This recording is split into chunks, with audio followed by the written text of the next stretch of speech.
Take a moment to imagine you're spending time with the person you love most in this world. Suddenly, they collapse, turn pale, stop breathing. Would you know what to do? Would you know how to do it? With a CPR coach, those answers can be yes. My name is Anna Bancroft. I represent LifeCo, and I want to make sure that everyone feels confident in saving a life. Sudden cardiac arrest is not a heart attack. It can happen to anyone, any age, gender, or health, with or without previous medical risks. Almost 400,000 Americans experience sudden cardiac arrest each year, and less than a third of them receive immediate bystander help with CPR, even though there are many studies showing that immediate CPR is one of the most important factors that influences not only post-resuscitation survivability rates, but also later neurological function. Still, 70% of Americans state that they feel helpless to act, citing lack of confidence or training in CPR skills. We at LifeCo want to change that. Here in Bernalillo County, over 2/3 of the people who experience sudden cardiac arrest are not successfully resuscitated. But in King County, Washington, the mortality rate is reduced to half. The difference is the community. In King County, they have the largest per capita education in CPR skills, and bystanders are much more likely to step in and initiate CPR when they see someone collapse. If bystanders everywhere felt confident in this life-saving skill and CPR were performed on every cardiac arrest, the mortality rate could be reduced even further. The CPR coach is the size of the palm of your hand and costs only $12 to manufacture. Yet this device gives real-time feedback for rescuers performing the life-saving act of CPR chest compressions.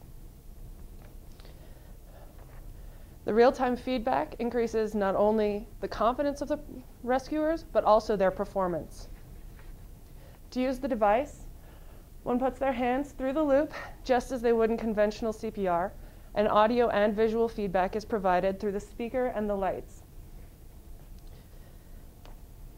Once the device is activated, there is a metronome that gives an audio signal every time one should compress the chest. And the red and green lights provide feedback on pressure if there is too little, just right, or too much. And the white light blinks every time a compression should be performed as well. Surprisingly, even trained medical professionals are some of the most, Surprisingly, even trained medical professionals who perform CPR regularly are most often the ones who perform it inadequately due to stress, fatigue, or excitement, or other factors. As you can imagine, this immediate feedback device could greatly increase performance during CPR for everyone, lay people and medical provider alike.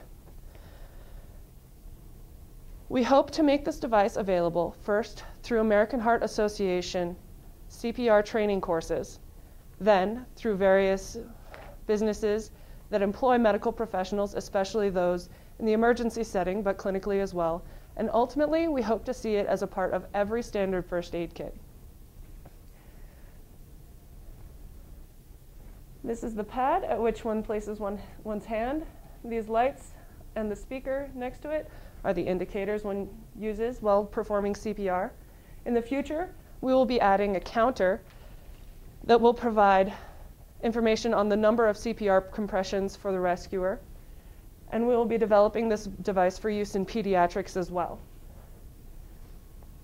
I need your help so that we can manufacture this, so that we can get this out there, so that we can put tools like this in everyone's hand so that anyone can save a life.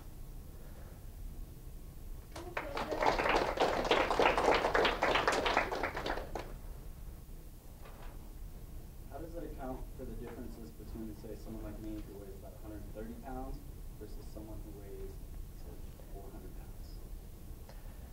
Though there will be some difference, The main problem is going to be bone density.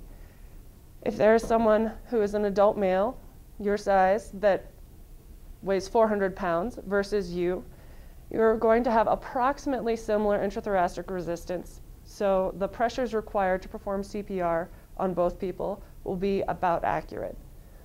AHA guidelines currently suggest 2 inches of depth on the 400-pound person. That might not be enough. But if you get at least 100 pounds of pressure during a compression, that will definitely help to circulate blood and change the intrathoracic pressure to allow flow. That made no sense. How do you account for age, like someone with, like, This device, osteoporosis in their bones? this device is not currently cleared to be calibrated for geriatrics because there is a lot of variation in the older population and in the younger population. So it is currently only applicable to adults.